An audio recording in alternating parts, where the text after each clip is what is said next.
You can spend $200,000 on an RV, have a warranty, and still discover that getting it repaired can become your problem, especially a new one. Finding the right dealer, getting approval, waiting for parts, and sometimes traveling hundreds of miles or more just to get something fixed. So, why is RV repair this complicated? We'll tell all in this episode of Roaming with Rosie.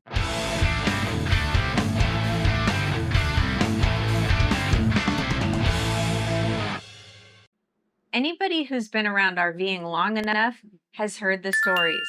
An RV sits at a dealership for weeks waiting for a repair. Someone can't get a service appointment because they didn't buy the RV from that dealer. A warranty repair is waiting for authorization, or the dealer says they're waiting for parts. And sometimes the repair doesn't even fix the problem, and the RV has to go back again. Meanwhile, the owner is the one trying to figure out what happens next. We've actually been pretty fortunate because we don't have one of those horrible dealership repair stories to tell you. We've certainly had to repair plenty of things on our RVs over the years, and we've learned to do a lot of it ourselves. But we haven't personally had an RV trapped at a dealership for months while we fought with a manufacturer over a warranty claim. So rather than pretend that's our RV experience, we wanted to understand why so many other RV owners do have these stories. Why isn't getting an RV repaired more like getting a car repaired? Is it really just bad dealerships? Is there really that big of a technician shortage? Are the manufacturers the problem? Are parts really that difficult to get? Or is there something about the way an RV service is set up that makes the whole process more complicated than most of us realize?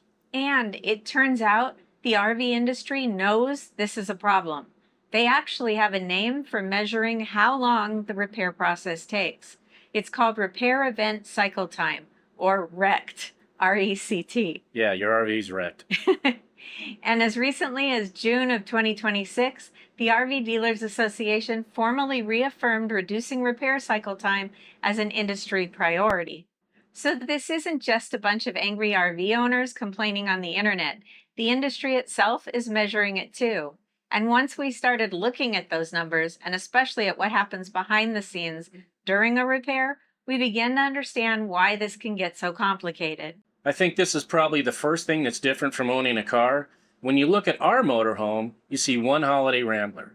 But that's not necessarily how the repair system sees it. There's a Ford chassis underneath it. There's everything that Holiday Rambler built on top of that. But Holiday Rambler didn't manufacture every component inside of it either.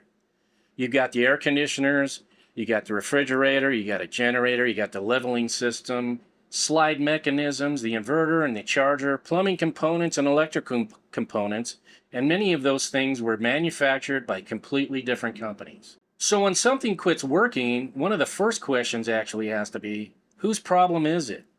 Is this a chassis problem? Is this something that the RV manufacturer covers? Or is this covered by a component manufacturer? And where are we supposed to take it? And that's something I don't think we really appreciated when we first started RVing. You buy one RV from one dealer, you write one very large check, or you make one very large loan payment. Naturally, it feels like you purchased one product. But that doesn't necessarily mean you have one warranty covering everything, or one service network responsible for everything. RV manufacturers themselves explain this in their warranty information.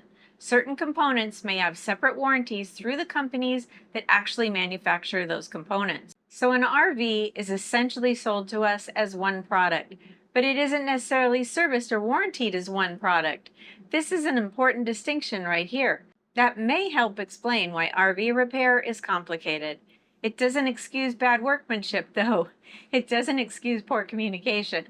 And it certainly doesn't excuse an RV sitting somewhere for weeks while nobody can tell the owner what's happening. But it does help explain why the service system is so different from what most of us are accustomed to with a car. This was one of the things in our research that really caught my attention. If something is going to break on an RV, you'd think the best possible time for that to happen would be while it's still under factory warranty. Obviously, we'd rather it didn't break at all, but at least somebody else is paying for the repair, and you would expect that to make the process easier. But the industry's own numbers show something very different. In July of 2026, IDS, a company whose software is used by RV dealerships, tracks actual dealership repair orders to measure how long RV repairs are taking. And their July 2026 data included more than 33,000 repair orders from 379 dealerships. And those statistics show for repairs without warranty coverage, the average repair cycle time was about 20 days. But when warranty was involved, 36 days. That's a pretty substantial difference. But that doesn't necessarily mean that the warranty company or the RV manufacturer is sitting on somebody's paperwork for 16 days. Because once you look at what actually has to happen during a warranty repair, there are a lot more steps involved than just fixing the broken thing. First, somebody has to inspect it and diagnose the problem.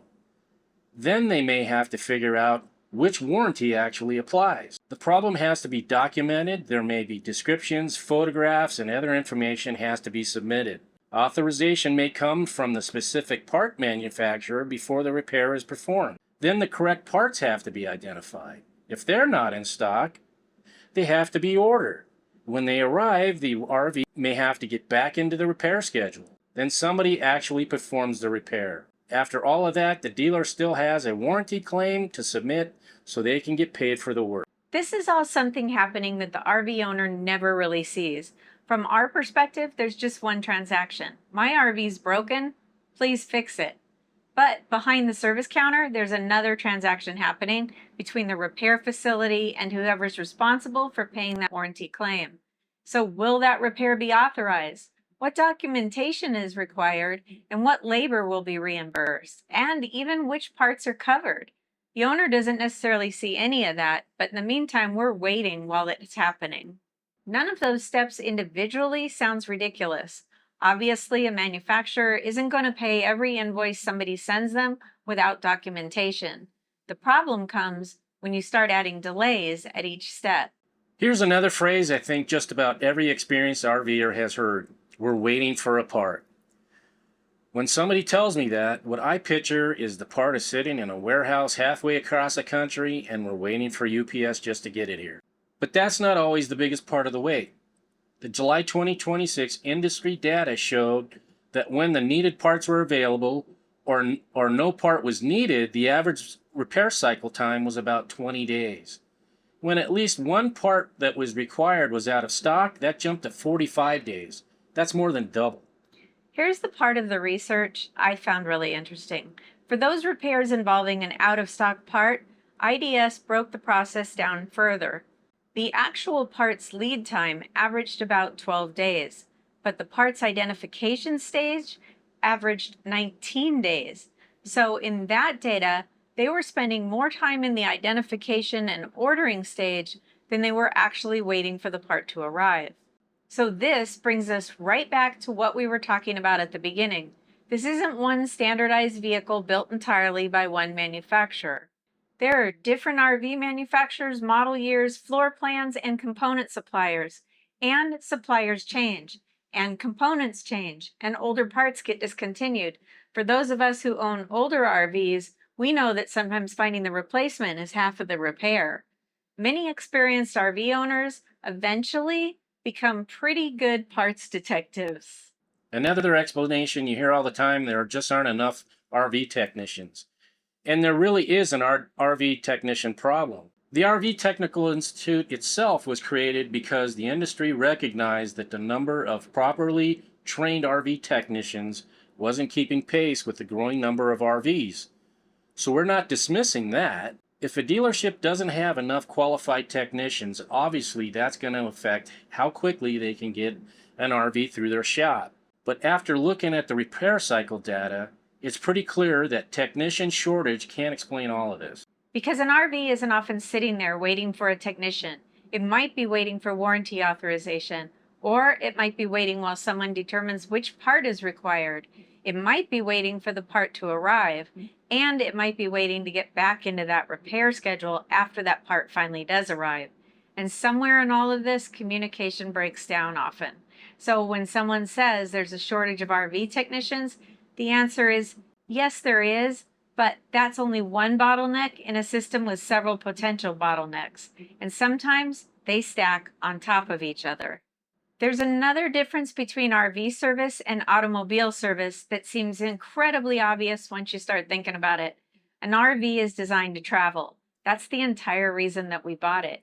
But much of the RV service system still depends on relationships with individual dealerships. If our car breaks down 1,000 miles from home, we'd expect to find another dealership for that brand and try to get it serviced. With an RV, it's just not that simple. A dealer may sell your brand, but prioritize the customers who bought their RV there because they want that long-term relationship. And then the chassis might have to go somewhere completely different. An appliance might have its own service network. With our older diesel motorhomes that we had, we weren't dealing with warranties, but we had to take it to a truck repair for chassis-related work and then to an RV repair for the house portion of the work. And depending on what's broken, you may end up having to call the RV manufacturer, the component manufacturer, a dealer, an independent repair shop, or even all of them. And that's kind of a strange contradiction. The whole point of this thing is that we were going to take it all over the country. But the dealership that sold it to us is sitting back home. So what happens when you're in Montana and you bought your new RV back in Florida? Or you're halfway through a 3-month trip and something breaks that needs warranty service? The RV industry's product is mobile. The service relationship isn't always nearly as mobile. And that's when this stops being just a repair shop problem and starts affecting your entire trip. There actually is some good news in these numbers. The industry's average repair cycle time has been improving. It was about 34 days in 2024. That dropped to about 31 days in 2025. And in the July 2026 data, it was down to 27 days. So that's real progress, and we don't want to ignore that. But there's something that RECT, R-E-C-T, doesn't measure. What happened to the RV owner during those 27 days? Please, if you can, share our videos with your friends and family. We really need the help because we're getting lost in YouTube, and we're working really hard to give this information to make RVing better for all of us. If your RV is sitting in a dealership for 27 days, we're not sitting around there thinking, well, the repair event cycle time seems to be improving. We're actually thinking about the trip we were supposed to be taking. Maybe we have a campground reservation ahead of us. Some of those reservations aren't even refundable anymore. Maybe somebody had to schedule vacation time from work. Maybe you already have paid for attractions or events. Or maybe you have fuel costs because you're having to take the RV back and forth to the repair facility. And if you're traveling full time, that RV may actually be your home. I think this is where statistics can make the problem sound better than it feels to the owner. For the industry, this may be a repair order remained open for 27 days. For the owner, it's I couldn't use my RV for those 27 days. And those are not the same thing. And then there's all the time the owner spends managing the problem. Calling the dealer, waiting for a callback, calling again, calling the manufacturer, finding out whether the part has been ordered, trying to decide whether they need to cancel the next campground, and maybe changing an entire travel route. None of that shows up in RECT, that repair event cycle time. This is where some of the owner experiences we found really bothered us. Even though you do find stories where eventually everything gets fixed, the process really wasn't easy. If you look at the ending, you could say, well, see, the manufacturer took care of them. But that's not necessarily the whole story. We found one 2026 example involving a Grand Design owner who made multiple attempts to get problems repaired on the RV through the dealer. Eventually, the owner took the RV to Grand Design's factory service center in Elkhart, Indiana, and by the owner's account, the factory did an excellent job. They fixed the entire list, they found additional problems, and they handled the warranty work. Now that's good factory service. But here's my problem with calling that a good solution. The owner had to get the RV to Elkhart, Indiana. What if you're 1,000 miles away or 2,000 miles away? What happens to the trip that you were taking? What happens to the campground reservations that you already had? And if you're still working, how much time do you have to take off? How much fuel does it cost to take a motorhome or other RV halfway across the country, specifically just to have it repaired? And while it's being repaired, are you going to stay in it, or are you going to have to get a hotel to stay at? Here's the biggest one to me. What if what's broken makes the RV unsafe or impossible to drive or even tow to the factory? So yeah, we can absolutely give a manufacturer credit when it's factory service, actually does a great job, but transporting an RV across the country to the company that built it shouldn't be the definition of a successful nationwide warranty service system. We found another pattern in owner experiences too. If something goes wrong at the dealer and the owner isn't getting answers, eventually they decide to call the manufacturer and escalate it, and sometimes that works. One owner we looked at was having trouble getting action and communication on warranty issues with a new Jayco Red Hawk. The owner eventually contacted customer service higher up in that same dealership organization. That local dealer called the very next day and eventually offered to travel to the owner to perform the repair. That is a much better outcome, but again, I don't think the lesson should be see everything worked out. The question is why the customer had to escalate it before everything started working. Sadly, these days, many RVers are learning all of this. You learn to call, you learn when you need to go over somebody's head, you learn that the manufacturer can authorize a mobile technician, you learn when to call the component manufacturer directly, you learn when the dealership probably isn't going to be your best option. But imagine somebody who bought their first RV 6 months ago. Nobody hands them a flowchart explaining all of this. They just know they bought a new RV with a warranty and something broke, and now they're becoming a repair coordinator. And I think this is one of the biggest differences between a newer RVer and somebody who's been doing this for years. Eventually, you start building your own service network. Not officially, you just learn from experience. Maybe there's an independent RV shop you trust, or maybe there's a good mobile RV technician. For the chassis problem, you know where that needs to go. For an appliance problem, maybe you deal directly with the appliance company. Sometimes factory service really is the best option if you're in the area. And increasingly, mobile RV technicians give owners another option because the repair person comes to you instead of you having to take the RV somewhere else. And mobile service is particularly interesting because it solves one of the biggest problems we've been talking about, which is moving or transporting the RV. If you're in a campground and something breaks, having somebody come to you may mean that you don't have to tear down camp, move the motorhome, find somewhere to leave it, and figure out what to do with yourself while it's gone. Some manufacturers will even authorize mobile technicians for certain warranty repairs. That really is a meaningful improvement. But again, I wouldn't call mobile technicians the solution to new RV warranty service. They're another way that RV owners have learned to navigate the system. And this is the part where our own experience really does fit into this story, because we've been RVing long enough that we've learned to do a lot of things ourselves, not because we started RVing thinking, you know, it would be fun, Jamie should become an RV technician. Well, he did kind of think about it, but it just happened over time. He learned how the electrical system works, and he learned about plumbing, and he learned about batteries, and he even learned how to install our solar. And he's dealt with the seals and some of the appliances and maintenance and all kinds of troubleshooting that he certainly didn't know how to do when we started.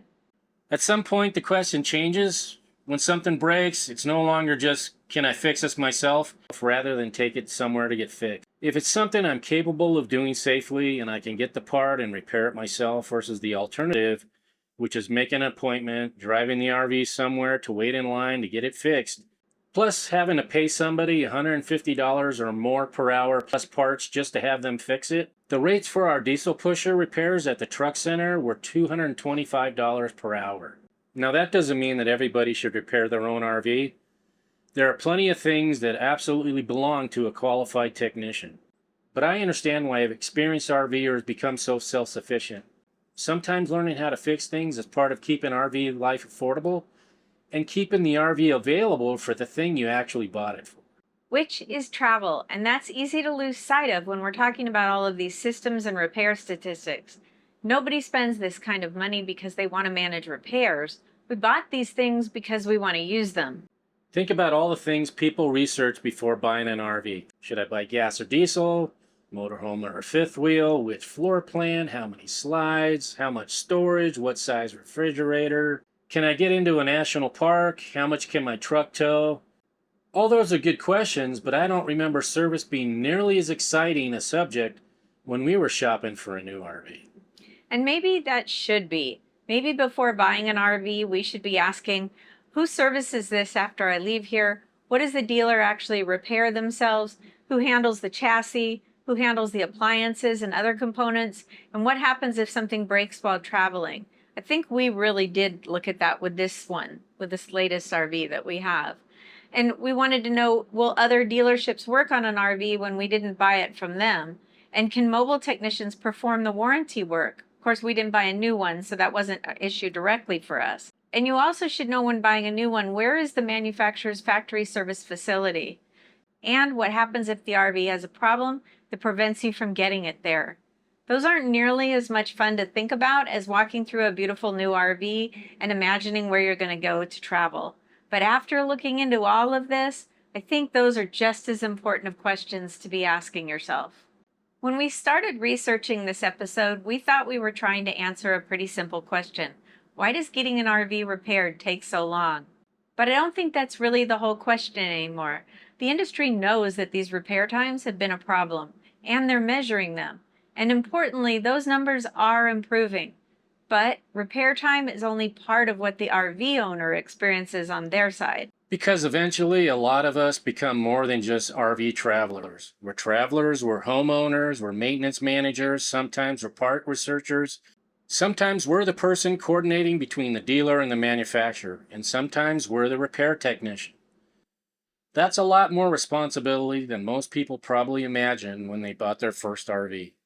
So maybe the bigger question isn't simply why does it take so long to repair an RV? Maybe it's why does the RV owner have to become such an active part of getting it repaired? Because understanding that might be just as important to RV ownership as understanding how you're going to drive it, tow it, or where you're going to take it to once everything is working. And it's definitely something we think RV buyers deserve to understand before they drive off a dealer's lot. I hope you found this video was helpful. If you did, we'd really appreciate it if you'd share it with your friends and family on social media. And if you're not yet a subscriber, go ahead and hit that subscribe button. And do ring that little bell because that way you'll be notified each time we upload a new video. And make sure to leave a comment, that way you could be part of the conversation. Until next time, We'll see ya. That's a wrap, roamers. If these adventures and tips are keeping you inspired, subscribe and watch another one. Your next RV tip or destination is just a click away.